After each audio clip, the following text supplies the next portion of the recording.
ba, ba, ba.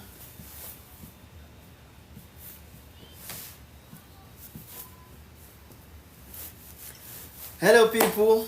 How you doing? How you doing? How's everything now? It's been long. I've actually done a live video on TikTok, so I hope you bear with me. Thank you everyone for joining. I'm seeing some people joining live right now. So I'm Aziz Olashudu from A.O.S abroad, and today I'm having a live session talking about 2024 is gone, 2025 is fast approaching. It's coming soon. So, what do you have in plans? What do you have in plans towards the new year? So, as a permanent resident of Canada, many people have seen a lot of stories going out. Many things are being said by the Prime Minister of the country, by also the Minister of Canada Immigration, and I just kind of wanted to talk about some of the trending news we have been getting. Do you understand, for this part of the year, and what you are meant to really expect as regards immigration one for next year, and what you would expect from us at A.O.S abroad. So we are going to be talking about that. And if you are someone that really wants to hear about some of this changing news, some of this change of policies, some of this changes in basically everything as it regards to immigration, then stick around because we are going to be talking in depthly.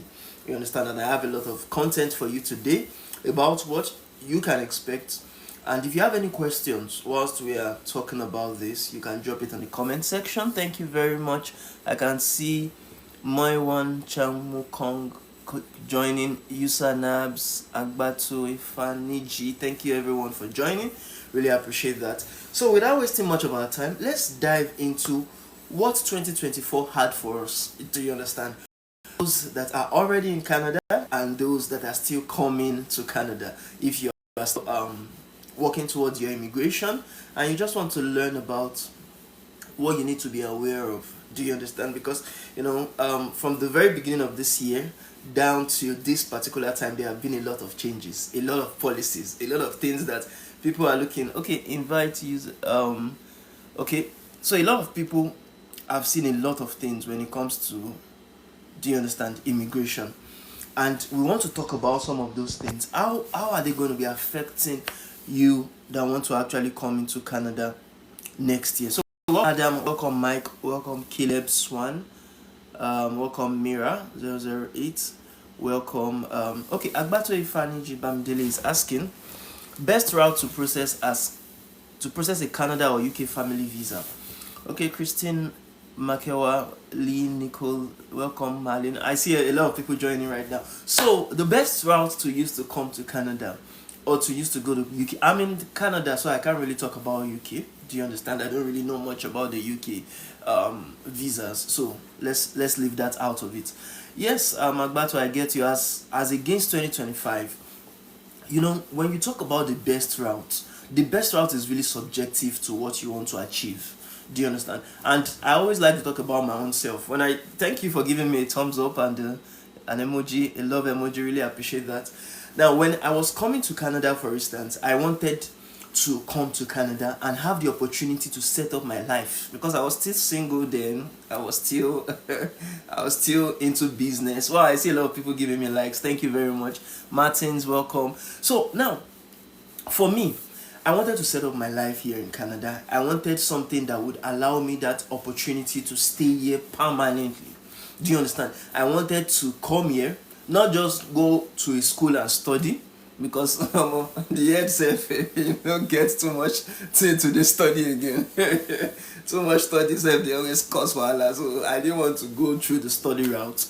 I didn't want to get a job that would just be restricted to a particular employer, because if you know work permits in Canada, especially when it's temporary work permit, is always closed work permit. And when they say it is a closed work permit, what they mean is that you would only be able to work with one employer in one province, and you will not be able to leave that employer for 1 or 2 years when your contract elapses. you would even have to, when you're at the end of the day, when your contract even elapsed, you would have to leave the country or try to now be reapplying to visas again for another visa. I mean, I didn't want that. I didn't want to reapply to, you understand, basically have that worries about coming here, but after coming here, now having to actually leave or having to stress on trying to renew my papers. I didn't want all those kind of wahala for myself. You understand? So Agbato, thank you for liking. I didn't want that kind of wahala. And if I look at the visitor visa, for instance, visitor visa is another way you can use to come to Canada. Do you understand? But again, my own particular scenario, I didn't just want to come as a visitor and come and tour Canada. And at the end of the day, when I tour Canada, I will not be able to work, I will not be able to study, I will not be able to set up a business. You understand? All those kind of rubbish. So, lastly, I didn't want to come as a refugee, because when they say refugee, or job, and you know, job, at the end of the day, you would be limited to what the government gives you. You understand? You'll be limited because you may not be able to work for some time. Even after you work, you may not be able to own property for some time. Even after you get to home property, sometimes you may have your case in the court for 1 or 2 or even more years. We have heard scenarios of people that came in that sought refugee, and 7 years after, you understand, after they have been in Canada, they still didn't approve their refugee status and they have to be deported back to Canada. We saw a lot of news this year about one woman and her family, and for me, I didn't want that kind of thing. So it depends on what you want. Me, for instance, I wanted to come into Canada. Frances Odianje, welcome. Oster, Rita. So I wanted to come into Canada and stay here permanently. Do you understand? In other words, I went through the permanent residence route. Your own reason may be different. You may just want to come to study, and after studying, go back to your own country. You may want to just come and work for 1 or 2 years, gain experience, and go back to your own country. You may want to visit for 6 months, you understand, at most, and go back to your own country, because those routes are temporary routes. They are for you to come, stay for some time, for some few months, or for some few years, and go back to your country. But, you know now, the jack passenger for Nigeria, if we leave that country, we move and we die anywhere we go. So I myself, I didn't want to go back to my country. And with Nigeria and the Tinubu era, I think by God's grace I made the right decision. So basically, I came in through what we know as the permanent residence route. And the permanent we have different kind of permanent residence routes. We have the express entry, which many people know about, many people are scared of, many people don't want to go through. But me, for instance, I don't want competition. That's why I don't like too much competition. They always cause me wala.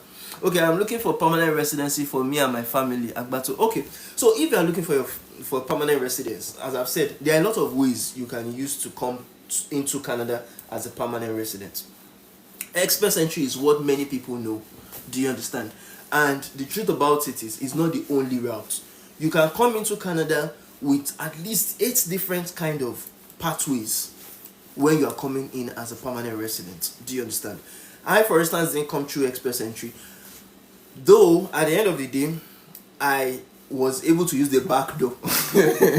I didn't use the front door. Because express entry too was still another pathway that I came in through, but after I went through the province. Do you understand? So there's always the front door that people always struggle for. It's as if you want to enter a house now and there's the front door and there's the back. So many people will be forcing themselves that yes, so I must enter the front, I must enter the front. Me, I don't want to struggle. You get? I didn't want to struggle. All I just wanted to do is anywhere I come, so far I'm a PR. So I didn't go through the front door. I didn't go through express entry. I went through the back door. And what's the back door? The back door is what we know as provincial nominee programs, PNPs. And for those that know the current policies, you will know that there are some restrictions on express entry now. In fact, the category-based draws of express entry that we were thinking they would really be picking, they have closed or they have paused about 3 different pathways under the category-based draws. They have paused the agric draws. They are no more picking people from agric sector. They are no more picking people from, do you understand, trades, transport sector, the transport sector. They are no more picking people from there. And tech sector, they are no more picking. And if you look at it, for instance, I came in through IT. But I came in through provincial nominee program. That's again the back door. Because I knew the front door was too competitive. And me, I don't like competition. You understand? I don't like competition. So I came through the back door. And the back door was PMPs. Now there are various, if you now look at the PMPs, there are various PMPs. There are too many. There are about, the last time I checked, about 20 to 30 of them. But it's not all PMPs you qualify for. No matter how good you are, you may not qualify for everything. Do you understand? And I remember when I did our own, there was a webinar, I explained the pathways I used to immigrate, and a lot of people are even benefiting from it now. So I can put, maybe let me kind of put it on the comment section. You can go on our website, aos.name.ng. That website explains aos.name.ng. If you go there, you would see all the pathways. I listed all the pathways that you can use to actually come into Canada under the provincial nominee program, and I selected the ones that I focused on. You understand? If okay, you said Magbato, I am an electrical engineer and I'm currently practicing as an electrical engineer, power energy. Now it may shock you that electrical engineers, there are two things. Either you come in as an engineer or you come in as an electrician. Now let me explain that to you. When you want to come in as an electrical engineer, you need to have a certification. Do you understand? To show that yes, you are well grasped in that field. So you may need to show your bachelor's, your master's, your OND, your HND, and things like that. But if you are coming in to Canada as an electrician, you may just have your experience alone to show that, oh, I just have 6 months of experience, or I just have 1 year of experience. Any amount of years of experience you have. As an electrician, working under the category-based selections of express entry, you understand, you may just come in through that pathway. Now, another thing we do tell people is that when you are trying to come in as a permanent resident is not like temporary resident. Temporary residency is the one that will say, okay, you don't need IELTS, or you don't need any English based examinations. You don't need, which other nonsense do they always say again? Okay, proof of funds, you may not need it. All those, even though sometimes it's like. But for PR, there are about three basic requirements that you need to focus on. Just three. For PR, I'm talking about permanent residence. Whether you're coming through as an express entry, under express entry, or you're coming in as under provincial nominee programs, or you're even coming in through the pathway that also invited me but I didn't go through, which was the Quebec skilled worker program. Do you understand? Oh, so the game 7799, the line, I mean, you lying. Africa, you say Africa is not better. I tell the truth. Nobody is saying, did I tell you Africa is not better? did I say Canada is better? If you are okay with it, there's no fight now, brother. If Nigeria is better, stay in Nigeria. If Africa is better, stay in Africa. See, this life, there's no force. I can't force you to do something. You can't force me to do something. Abi, brother, we need to move to Africa. No problem. You too. Okay, you say you need to move to Africa. Are you out of Africa? I'm born in Canada. Oh, beautiful. But yeah, go to Africa. Maybe it seems you were not there before. That's why. If you were there before, you will understand. I am tired of here. Well, the truth about it is, yes, Canada too is not heaven. Canada is not heaven. It was when I came into Canada I realized that it is not heaven. When I was back home in Nigeria, I thought it was heaven. Do you understand? I thought it was heaven. When I came here, I saw the political issues that were here. I saw the economic wahalas that were here, if you understand what I mean. But there's something about life. You see, Yoruba, I'm a Yoruba person. I'm a Yoruba man, and there's one adage in Yoruba. That adage goes thus, that ọmọ tí ò bá kúrò ní kí ló ń pè oko bàbá ẹ̀ yóò rò pé oko bàbá ẹ̀ ló tóbi jù. Let me break that down in English. Now that adage says that a boy that doesn't leave his own father's farm will think that his father's farm is the largest or is the biggest. Do you understand? Please, you can join me on this live, or if you want to also talk. I value opinions. You can join, you can want to be part of this. Now, I wasn't in Canada for like more than 20 years, more than 2 decades. Do you understand? Of my life. But when I was in Nigeria, I was thinking that, oh, Nigeria, I cannot leave this country. In fact, I was part of the people, I was poor Nigerian because there was a time I had my business in Nigeria, in Ilorin, Kwara State, Nigeria. And believe me, I was kind of doing well. Do you understand? I own a property there, or rather rented a property there. I own properties too, because I hold a billboard. I had different staff member.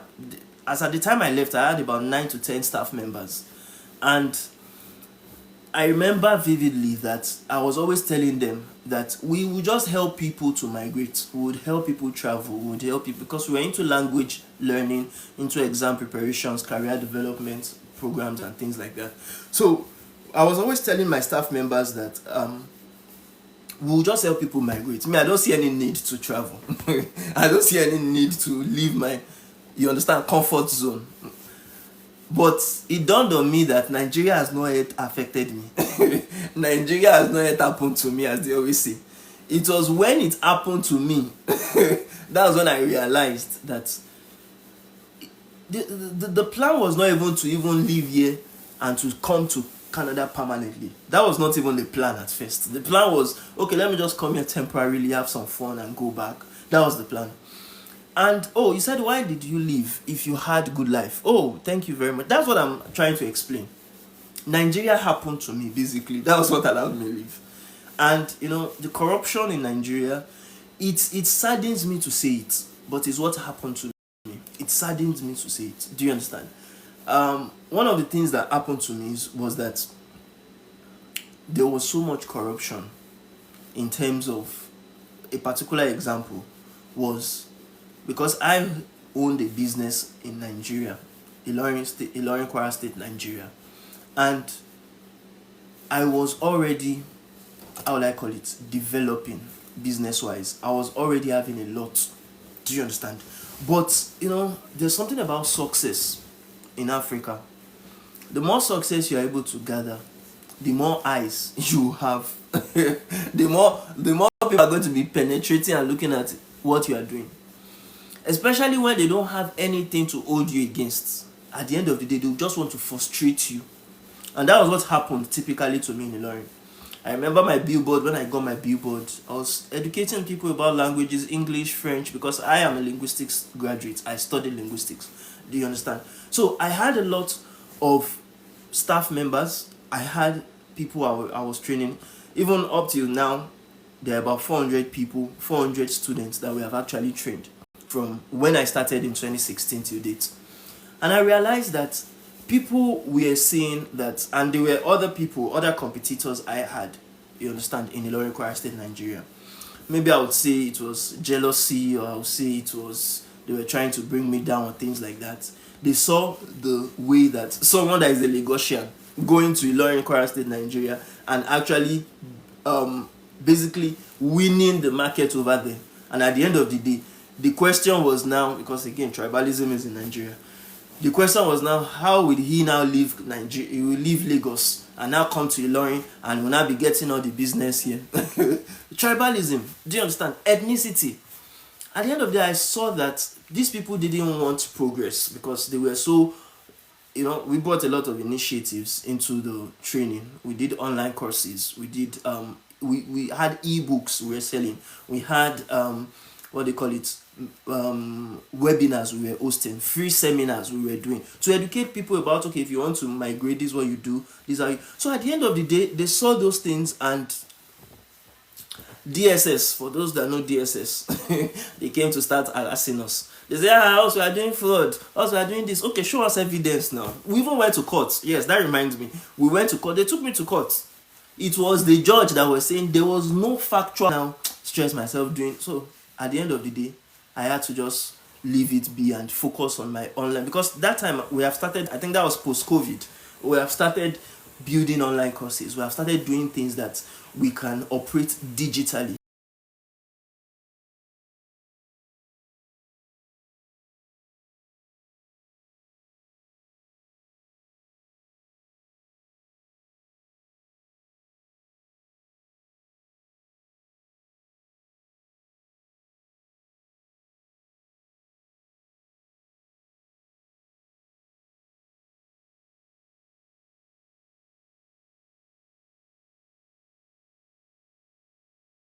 Just leave it be and focus on my online, because that time we have started, I think that was post COVID, we have started building online courses. We have started doing things that we can operate digitally. Go, you see our facility and everything we had then. But I had to learn the hard way why I needed to leave that particular setting. And at the end of the day, I do tell you people that sometimes you feel you are doing people a favor by building things, you understand, helping them, trying to see how you can, you understand, help the community and the society amongst. But if they don't want you, at the end of the day, you'll be forced to leave. Do you understand? You'll be forced to leave. That was just one of the instances of how I was frustrated out of there. And I thank God, because I remember there was one time one person told me that, you will leave Nigeria for me. You will do this for me. And I was happy, because at the end of the day, it was the prayer the person was praying for me. The person did not know he was praying for me. He said, you leave Nigeria? I said, yes. Thank God. Now I've even left Nigeria. Them, they are still back in Nigeria enjoying themselves. So did you sell lands in Nigeria and make money off it? Well, I had a land. You see, that was another issue. I had purportedly, it seemed that I had a land because I paid for it. I went there, I saw the land. It was an acre of land. It was big. You understand? Instead of the 6 plots, they gave me 8 plots. But when the longing will do their thing, they collected the land from me. They say Bale and the Imam who again was fighting. At the end of the day, they collected the land. Till today, I do not see the papers of the land. I do not see the land. The ownership of the land is still not mine. Well, at the end of the day, I just left them, because peace of mind is better than any land that you can get. Do you understand? So, do Nigeria and Ghanaian people get along? What's the difference? Oh, the game. Well, we get along. From my own limited knowledge, I believe Nigerians and Ghanaians get along, but we do always quarrel. We quarrel because, for instance, the Ghanaian jollof rice is not as sweet as the Nigerian jollof rice. So anybody that wants to say that we have a sweeter, we have a more delicious, we have a more garnished, a more sumptuous jollof rice than Ghanaians. Yes. And we are finer than them, we are more handsome than them, we have more money than them. I know if we have Ghanaians here now, they will be trolling me. Okay, so why did you... Okay, after I think I've talked about that. Is there another question we have there? Thank you. Really appreciate you for asking questions. I hope I've been able to talk more on some of the questions that you have been asking. So, okay, moving on. I was talking about permanent residency. I think that was where we were before. We had, do the Nigerian women switch up when they move to the America or Canada? Oh, sorry, I don't really understand that question. Do they switch up? Like, do you mean do they change accent? Yes, some of them change accents actually. Some of them will form tush. They form that they are tush. They form that, yeah, they can speak Fune. Fune is like Queen's English. They can speak Fune and stuff like that. But of course, we tush up them. So if you get to places like this, you want to join them and use scope that you can speak Queen's English, you understand? So that is just it. All right. Okay, so there's no free will. Of course, there's no you fight for what you want, basically, especially if you are not going to be you understand, frustrated out of it. If you can fight for it, you fight for it and you get it. But the beauty is, some people can fight and some people cannot fight. Like me now, I cannot fight. I cannot fight. So I will leave it to anybody. So that's just an instance of, I think, my own story about being in Nigeria. Nevertheless, Nigeria is still a wonderful place to live because like some of you are saying now that you want to leave Nigeria, Canada, you are tired of this place. It's understandable. You can leave and go, you understand, elsewhere. I know of some people, for instance, that leave Canada and go to places like Malaysia. Some people go to even the America, United States of America. Some people go to where again, Dominican Republic. Some people go to Mexico. Yeah, Mexico. So it depends. Do you understand? Mark it on the wall. Oh, sorry. What should I mark? Sorry, I'm new to TikTok, so don't mind me. So I know I don't know much out of this thing. I'm still learning. I'm still a learner. So if you can teach me, I really appreciate. What am I marking on the wall? If you want me to mark something, let me know. I'll really appreciate that. So that being said, I'm just saying everyone has different reasons for leaving one place, or you understand, going from one place to another. We are not the same. We are not the same, of course. Everybody, we would certainly have our own push, our own drive, our own. I cannot force you. Do you understand? Nobody can force anybody. It's not even only me. Nobody can force anybody to do anything. Do you understand, my people? I can't force you to come to Canada. Okay, your words. Mark it on the wall. Your words. Where will I mark it you? Sorry, you. Okay, let me see. I'm trying, don't mind me. That's why I don't really always come to TikTok a lot. I don't really know how to. Let me see if I can try to get. Maybe I can ask on a poll. Okay. Is this poll working?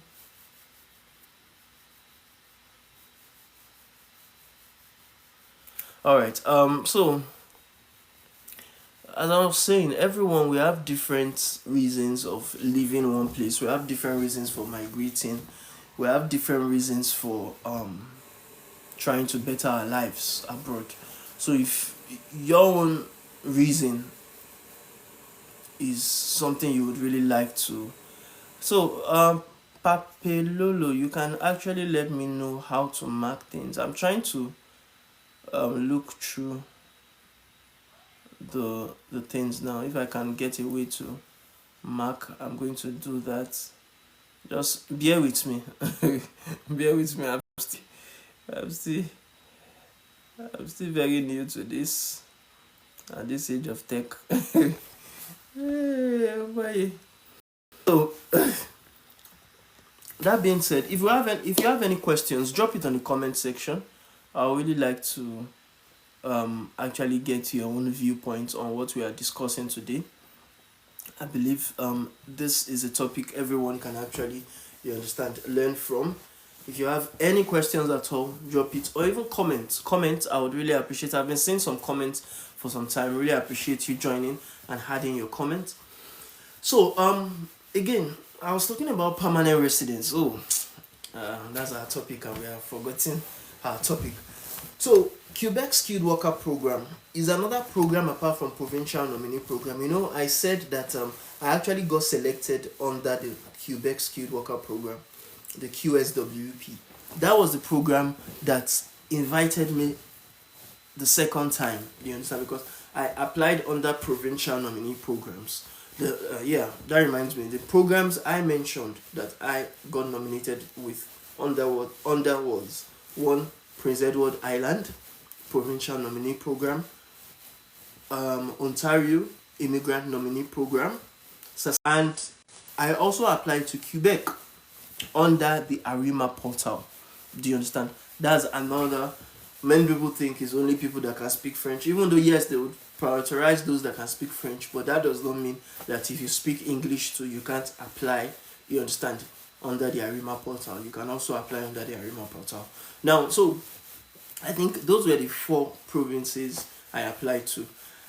Prince Edward Island didn't pick me. Saskatchewan didn't pick me. But Ontario and Quebec actually picked me. I think the first province that selected me was Ontario.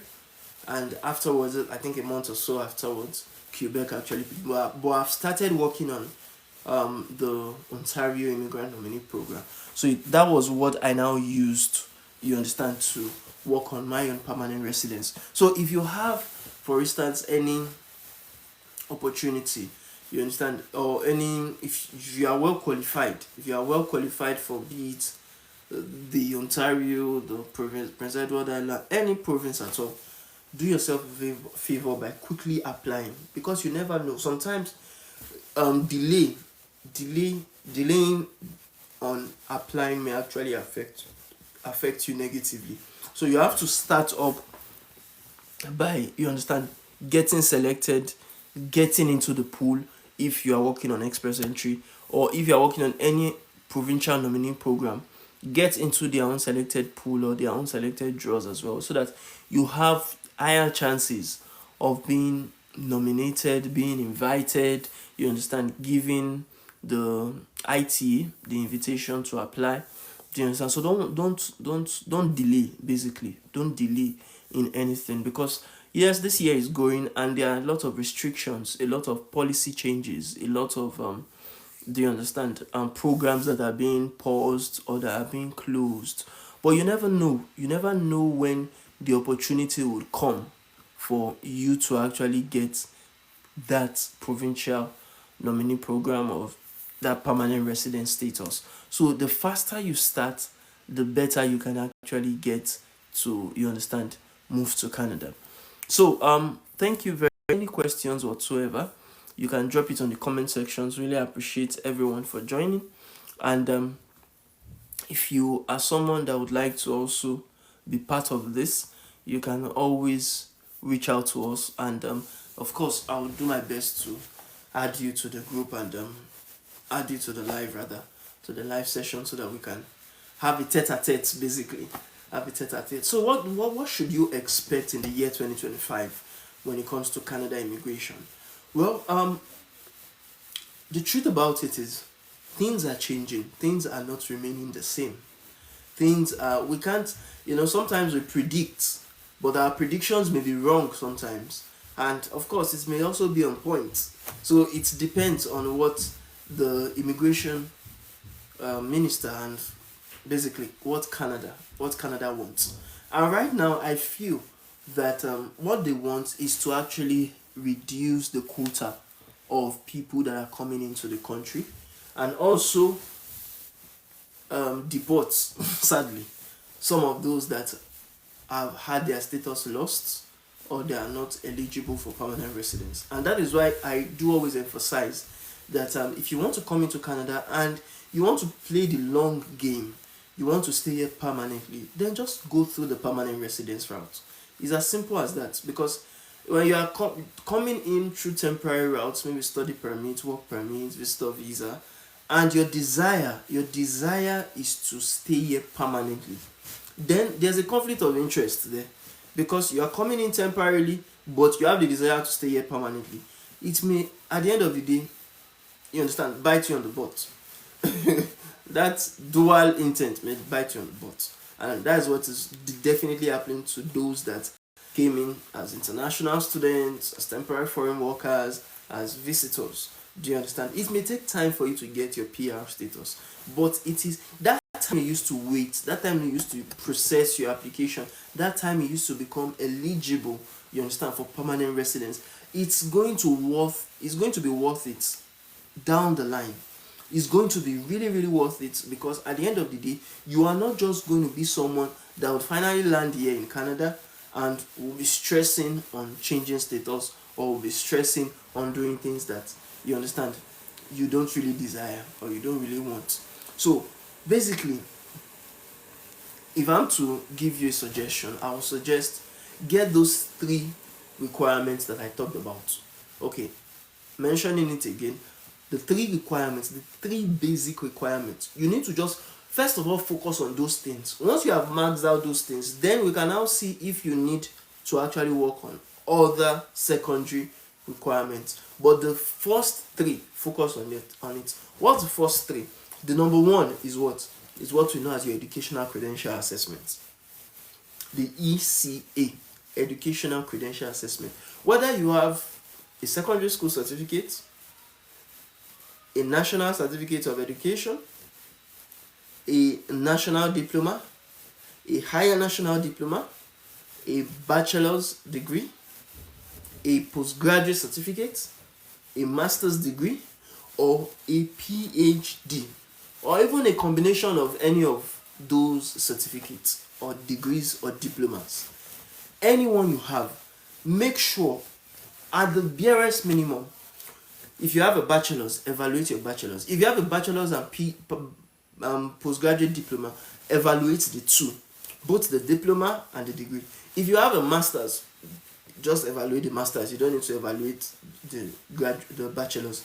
If you have a national diploma and a higher national diploma, evaluate the higher national diploma and the national diploma. They both evaluate them. Why am I saying that?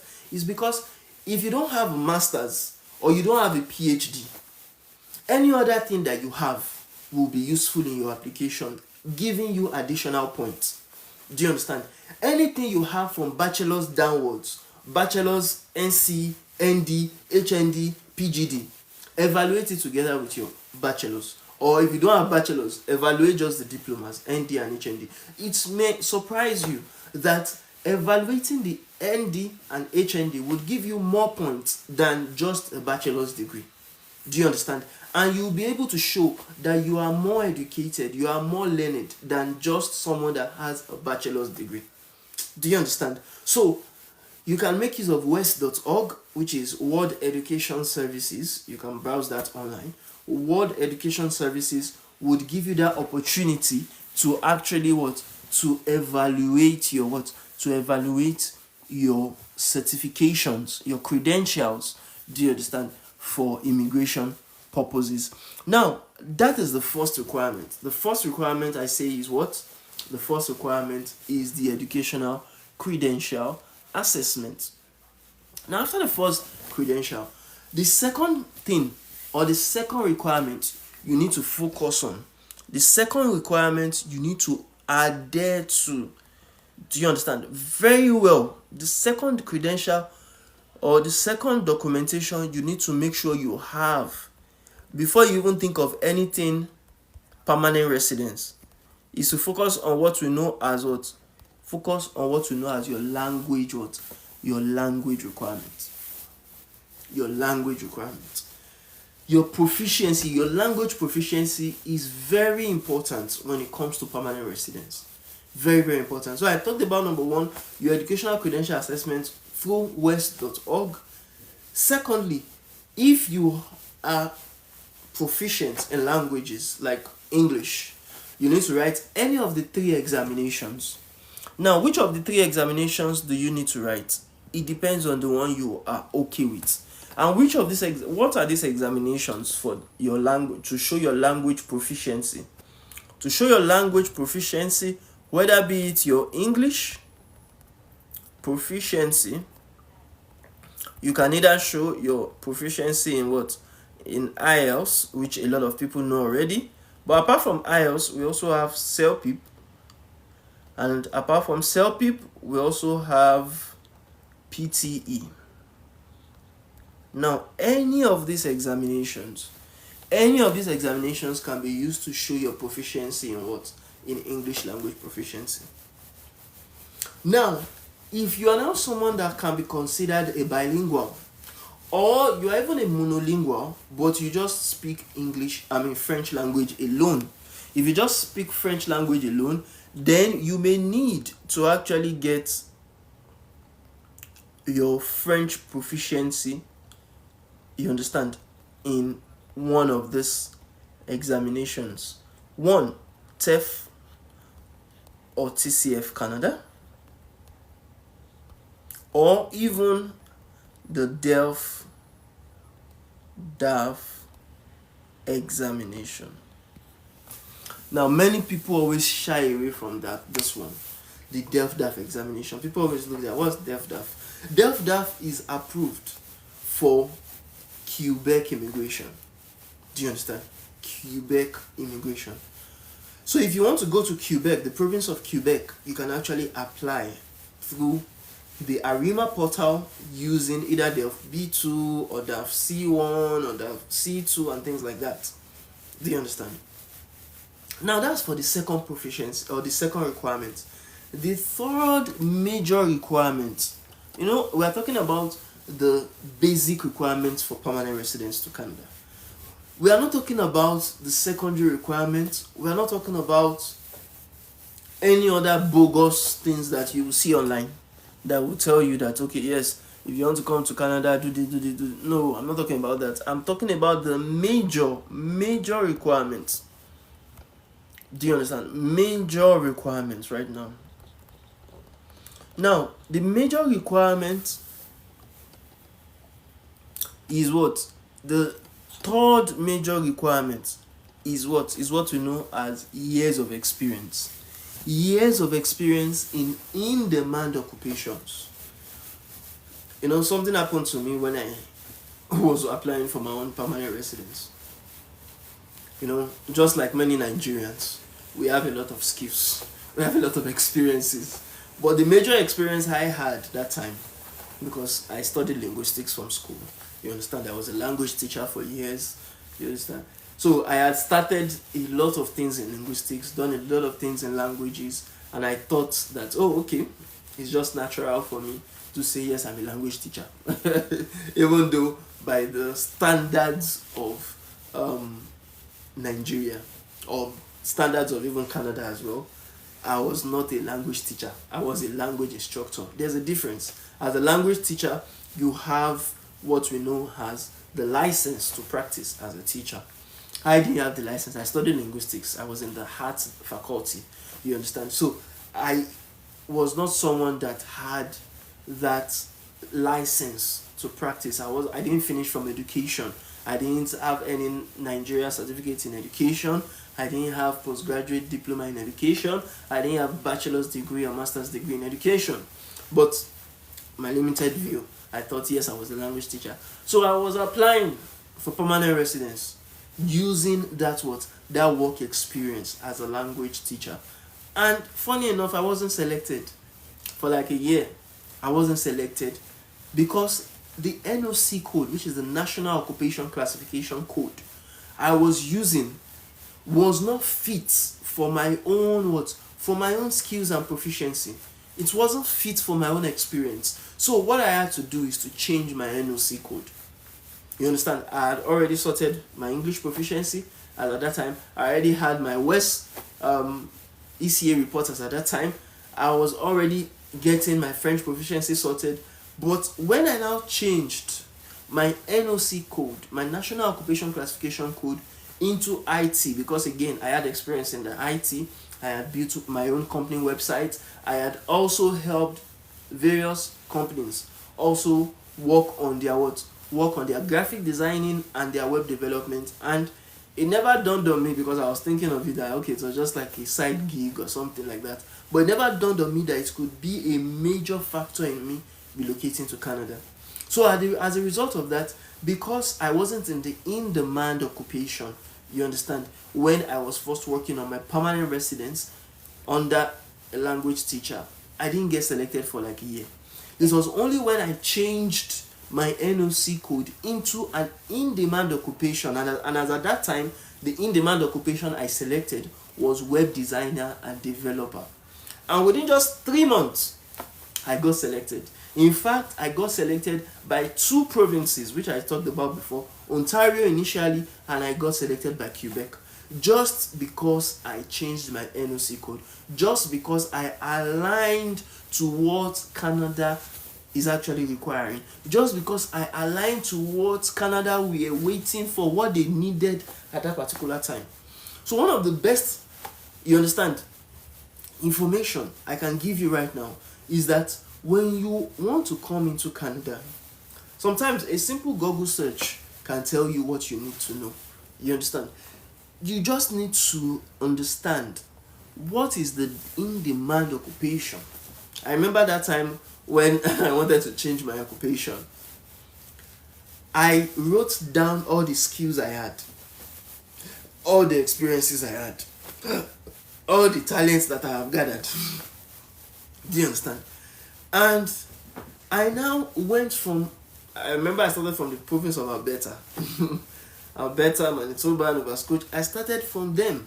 You understand? And I started to look at each of the provinces. What do they need? What are their in-demand occupations? If I see doctor, I say, okay, this one I don't have experience in that. I leave doctor. This one physician, oh, no, I don't have experience in this one. This one tailor, I don't have experience. So I was, first of all, looking at what I could use, looking at the things that are in demand in Canada, and looking at how my experience can be juxtaposed to the in-demand occupations in Canada. And after doing that for several days or week, I now had a list of 2-3 skills that I could focus on. And I now had to choose the best one that I can show proofs of experience, the best one I can actually show as having a very good experience from, and the one that is actually in demand in Canada, that Canada we're actively selecting, you understand, immigrants from. So that being said, if you are like me, or if you want to be like me, focusing on what Canada really needs, focusing on how you can align to the things that Canada are actually looking for, just type it online. Simple in-demand jobs in Canada. It will give you a lot of lists. If you now focus again, in-demand occupations being selected for permanent residence in Canada, it will give you a lot of options. If you focus how immigrating to Canada as an in-demand professional, you'll be able to see list of NOC codes, list of occupations, list of in-demand jobs that firstly you can do when you finally land in Canada, and you can use to base your immigration application to Canada. So let's recap what we talked about today. Today we were focusing on the pathways you can use to immigrate under the permanent residence. Yes, we know that there have been a lot of changes, there have been a lot of policies. In fact, there have been a reduction on the amount of immigrants Canada are actually looking for and are actually selecting in Canada. And based on some of the statistics we have been seeing, like in India, for instance, they say about 30% of, you understand, travel agents that were focusing on Canada before, you understand, many of them have gone out of business, many of them are not doing it again. And I think this is the time that the wise immigrant, the wise traveler would wait and study the immigration pathway, will wait and study what Canada is doing. Because I remember when we wanted to come into Canada that time, that was post-COVID, around after 2020. Of course, Canada were not picking people then. They were scared of the pandemic. Do you understand? They didn't select people from even outside Canada. They were focusing on people that were inside Canada, inside Canada applications. Do you understand? At that time, it was kind of seeming impossible, seeming daunting on us that, are we going to be selected? Are we going to be this? Are we going to be that? But you understand, change is inevitable. The way they changed, you understand, this year, to be focusing on people in Canada, to be focusing on, you understand, limiting people, that is the same way they will change later on to better serve, because Canada needs immigrants, whether we like it or not. And it is not the only country. There are several countries like it, like the US, like UK, like, even though, yes, with what US is saying that they will deport people, you have to understand, even though they may deport people based on criminality, based on their visa expiring, but they still need people that would come in. There was one time I heard in the news when Donald Trump, the president-elect of the United States of America, was saying that anybody that schools in the US, do you understand, that person should be given the opportunity to stay back, because that person already has talent, skills, knowledge, you understand, and abilities and aptitudes to help the country, you understand, progress. And that's just to show that even though they said they will deport people they are still bringing up policies, they are still bringing up different things that would what, that will still help those that position themselves well. We're not talking about anybody. They are not looking for everybody. They are looking for professionals. They are looking for people that they can actually give to the system. They are looking for people that will be very resourceful, people that have what it takes to stay abroad and to make it in their country. So they are not looking for mediocres. They are not looking for people that will just waste their tax dollars and be useless in their economy. They are looking for people that will build their economy for them. So if you are in Canada, or if you want to come to Canada, or you are going to the US, to the UK, anywhere you are going, always think to yourself that what do you have to provide? What do you have to give? What do you have for them to see you as someone that they really need in their economy? Because all these things, at the end of the day, there was one time when I was coming to Canada, I analyzed what exactly is immigration about. There was one article I wrote then, one LinkedIn newsletter article. I think if you go on Relocation 360, you'll still see the article. You understand? On LinkedIn, Relocation 360 by A.O.S. What's the morale behind immigration? What's the morale? If you think of it and you browse and you research about it, you understand that the reason why immigration, especially in a country like Canada, I may not really know much about other countries, but in a country like Canada where we are, the reason why they are bringing up immigration quotas while they need immigrants is because, one, the people that are living here, in terms of the workers, the skilled workers, they are getting what? They are getting old. And as a result of that, many of them are retiring. They are of the retirement age now. So there are no young people. Young people are not much in the what? In the system that would take up those jobs that the old people are actually living. And of course, some people will want to tell me that, yes, there are a lot of young people already in Canada and they are not getting jobs, they are not doing this. Yes, just like in other countries too. Just like in other countries, yes, there's a level of unemployment in Canada. But if you look at the level of unemployment in Canada and the level of unemployment in a country like Nigeria, you see that the difference is clear. The difference is clear.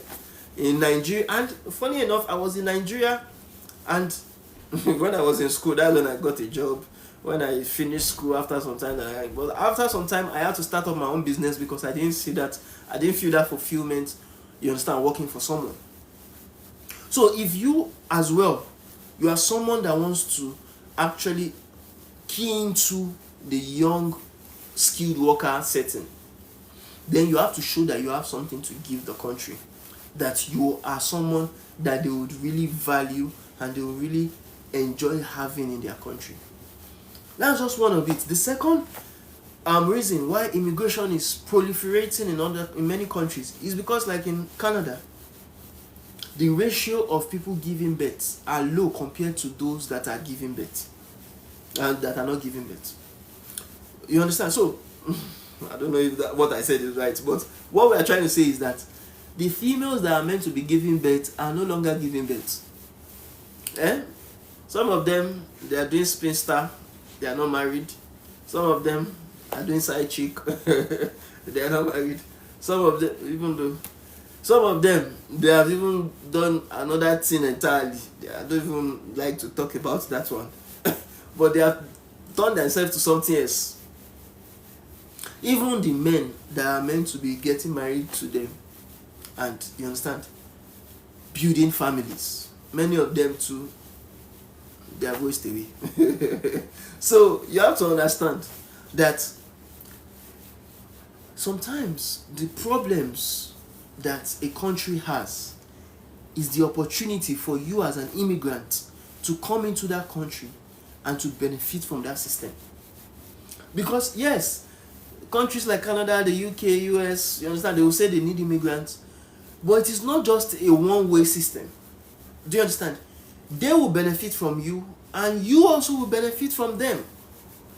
It's a two-way system, but you have to understand what do they need, so that the thing they need, you provide it to them, so that what you need, they too will also what, provide it for you. Fakati. Fakati. That is it. So it has to be a win-win situation. If you don't have what to give, you understand, in terms of your skills, in terms of your experience, in terms of your knowledge, in terms of how well you are, then you are not going to get what you want from the country. Do you understand what I'm saying? So in a nutshell, if you want to work on your immigration, we have very good resources, free resources you can actually use. Go on our website, and I'll put that website again on the comment section, so that you can actually go there and have opportunity to, you understand, learn from many resources, many of the resources we have there. Do you understand? So go on aos.name.ng, or even as well, you can also go on LinkedIn, our LinkedIn newsletter. Just search on our LinkedIn newsletter, Relocation 360. We have a lot of things that are actually put there for you, you understand, to actually aid your immigration journey. And some of these things, even though I'm in Canada, even though I talk about Canada mostly, you understand, you can use some of those things, some of those free resources too. You can use them to go to countries like the UK, like the US. There are a lot of countries, depending on what you desire. As I always say, I can't force anybody to do anything. I can't force anybody to come to Canada. I can't force you to go to any country. You will decide yourself the country you want to go to. You will decide yourself where you want to go to. But one thing I will tell you is that many of the changes that are happening in Canada, in Australia, in the US, in the UK, in Germany, you understand, it's just a way for you to now think that, okay, even though they are not selecting this set of people, which kind of people are they selecting? How can I be like those that they are selecting? How can I have the upper hand to get selected? How can I work towards my own immigration in a way that they pick me? Do you understand? Thank you very much. I see a lot of people liking. Alex, Alendu, thank you very much for liking. Ube sings. My brother. Thank you for selecting. Yeah, that's for joining. So, if you have any questions, you can drop it on the comment section. And even after this live session, though, we are going to record, or we are going to download, or upload rather, we'll upload this live session, you understand, on our channel, so that you can also watch it, or the snippets of it later on, and learn from it. So if you have any questions whatsoever, drop it on the comment section. You can even push me a DM, you understand, put a DM to me, and we'll respond to it. If I'm opportune, I'll respond. If not, our virtual assistant will also respond to it. And I do hope you also are able to enjoy and plan well towards 2025. You understand? 2025, plan well towards it. You know, for those that know my story, my immigration started as far back as 2018. Do you understand? Far back as 2018. That was the very first time I wrote my first A.O.S examination, and that examination result was perfect, but I wasted it. It was like I had band 8.0 in one sitting at once, but I wasted it. Why? Because this thing is easy now.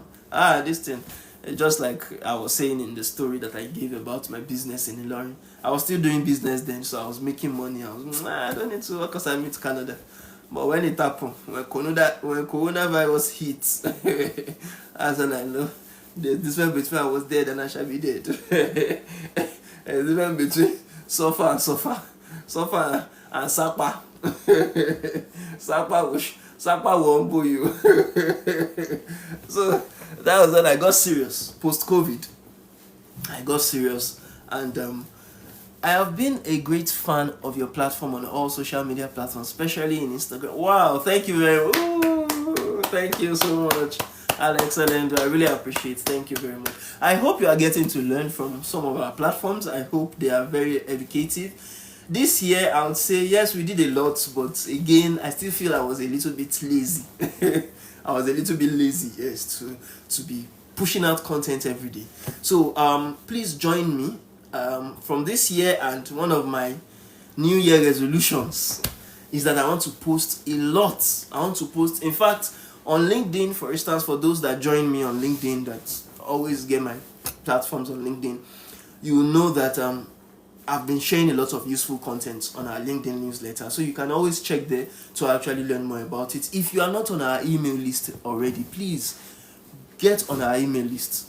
Some people, in fact, I'll still be showing and sharing some what they call it, testimonials, some client reviews. Some people, it shocked me that I never knew how much content we are sharing and how useful they are, because some people are working on their immigration themselves and they share a lot of client reviews on that email list with us, telling us how they made use of what we shared on our email. You understand, how they could actually work their visas, how they could do it themselves, and like a lot of success stories. That for those that are on our email list, I'm sure if you are on our email list, you could have seen a lot of them as we have been sharing it on our email list. But we'll do justice to be sharing them on the social media platforms. You understand? So we have been, even though I've been posting a lot, still it has not been more. It has not been more than enough. So I'll try this 2025. God help us, and not only me, our team members as well, will try to dish out a lot of content. So if you don't know, for those that may be wondering, that on which platforms can you find us, you can find us on Facebook. We have about 40,000 followers on Facebook, and it's really, if you check A.O.S abroad on Facebook, you'll see us. If you check A.O.S group, you would also see us. If you check my personal page, Aziz Olairaju Shoderu, you understand, on Facebook, you would see me.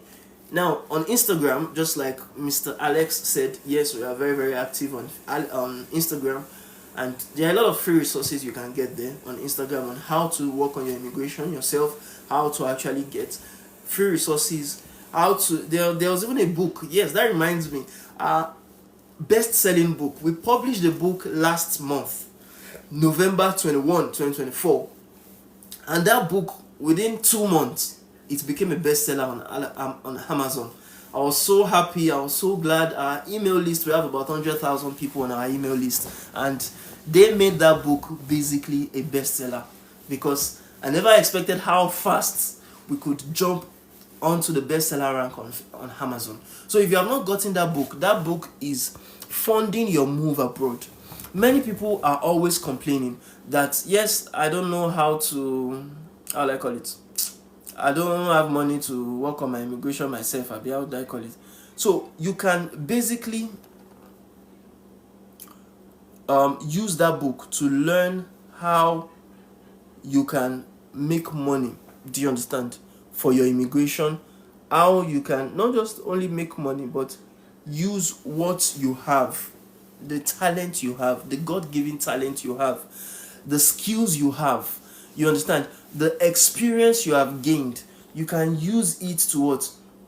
To actually earn a lot. You know, I talked about it in, again, our email list, and even on our website, aos.name.ng, how I basically made use of other people's money to fund my own immigration abroad. And that doesn't mean, or I'm not someone that is a genius, that you feel, okay, I did it, you can do it. You can also make money online. Do you understand? You can also learn how to use what you have to get what you want, because many of you may not really have the money to migrate. Some people will always tell us on our email list that, yes, they want to come to Canada, but they don't have money to sponsor themselves, and they are looking for sponsors, even though sponsors are available for those that actually get sponsors, maybe through jobs and everything. But many a times it is not easy to get sponsors. You understand? Especially people that would really sponsor you without any strings attached.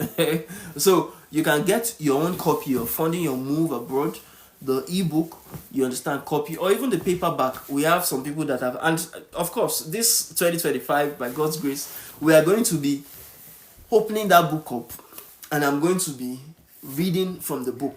Do you understand? I'll be reading from the book, so that you can also know the content of the book and how the book can actually help you, how you can learn from the book what you need to do to migrate successfully abroad, what you need to do to fund your immigration, what you need to do so that you don't just, something about immigration. I was talking about people that were saying there were no jobs in Canada and things like that. And yes, sometimes there may not be jobs for you, especially when you have not upskilled yourself, when you don't have the right networks, you are not connected well and things like that. But it may shock you that there are some people, there are some groups of people which I'm a part of. There are some groups of people that are coming into Canada now. They are not even looking for jobs. They just want to come to Canada to enjoy the soft life. They want to come to Canada to have fun. Like me, they want to come to Canada to, you understand, be secured, to have securities of life and property, to not have any issues. But they are making use of their own talents, their own skills, their own experiences to make money legitimately online. Do you understand? Legitimately online. In fact, last week, is it last week or upper now? This book, Funding Your Move Abroad, a lot of people were actually asking me, you understand, how they can actually make use of some of the content online. Do you understand? Some of the content we shared, how they can actually set up their own channels, how they could, you understand, basically make money online, just like I explained in the book. And as a result of that, I had to create an online course where I was talking about how you can start by, do you understand, determining what is your own God-given talent, determining and finding out what do you even have to give the world that the world would want to pay you for. Do you understand? I talked about myself, how yes, it's language me I know. It's language me I can teach. Do you understand? But apart from languages, okay, see the book, for instance, that I wrote. This is not, of course, the first book I wrote. I've written several books that are now bestsellers on Amazon. Even Amazon is a way to make money legitimately online. Do you understand? So there are a lot of ways you can make money, that from the money you now make, you can use it to work on your immigration. You understand? The money you now make online, you can also now use it when you finally land in Canada. You can use it to set up a business. You understand? For those that are on our channel, I've talked about it severally. When I came into Canada, and for the first month, I was first trying to say, okay, how can I get a job? How can I do this? But I was just vexed. I was vexed with this concept of looking for a job. It was annoying. So what did I do? I set up my business. All I just had to do was to go on the Ontario Business Registry. The Ontario Business Registry website, and I set up A.O.S. Abroad. A.O.S. Abroad as a language school. And before you knew it, with the virtue of me registering a business and running some adverts on Facebook and Instagram, you understand, many people saw what I could deliver for them. And from there, I started running my own business right from the comfort of my home. Do you understand? Right from the comfort of my home. So if you want to learn as well how to set up businesses, if you want to learn as well how to make money online, it may not even be business, it may be like a side gig that you just want to make some little bucks online. Do you understand? Then you can always just send me an inbox. You understand? Send me a DM and put it there that yes, you like to make money online, you like to fund your immigration, fund your move abroad, and we are going to work with you. You understand? Firstly, you can come through consultations. We can have a consultation with you to find out what you want. You understand? So that you decide first if you want to actually go forward in it, or if not, then you understand, we can actually see what we can do for you. And how some people, sometimes it's not even only about even getting money by working, or getting money by setting up businesses. Sometimes getting scholarships may be all what you need. Sometimes having to get educated on how to talk to your community, people in your community, or talk to your family and friends to aid you. You understand? I always talk about, when we talk about making money, I always tell people you have to give people a win-win situation. A win-win situation. Don't always think of, oh, I want to come to Canada, please sponsor me. You too, what are you willing? What are you willing to give? You understand? In order for that person to sponsor you. That person too has more than 1,000 things to use money for. So why should that person choose to actually sponsor you? You understand? And not use his or her money for another thing. So you need to actually come up with structures. You need to come up with concepts that will make people understand that yes, you have a plan towards making good use of the money so that you don't spend the money anyhow.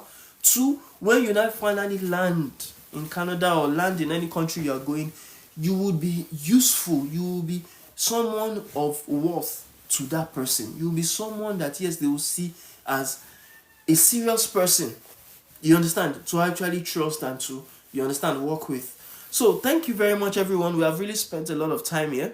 Again, if you have any questions, you can drop it on the comment sections, and even later on, if not now, we would come back and respond to your questions in our next live sessions or even on the comment section. So thank you very much, everyone. I really hope you got value from all what we, you understand, all what we actually shared today. So I do hope that you have gotten some of our what they call it now, some of our snippets, some of our ideas on how you and your family can actually relocate to Canada, and that has actually helped you understood what you need to do to actually thrive, you understand, and come to Canada successfully. So thank you very, very much once again. And if you have any questions whatsoever, drop it on the comment section. You understand? You know, today we talked about how you can actually come into Canada with your family under the permanent residence route. And we also talked about you moving, or those that would like to move to Africa, or those that would like to move to Canada, whether you are born here or not. You understand? We talked about why you need to, you understand, move if you so desire.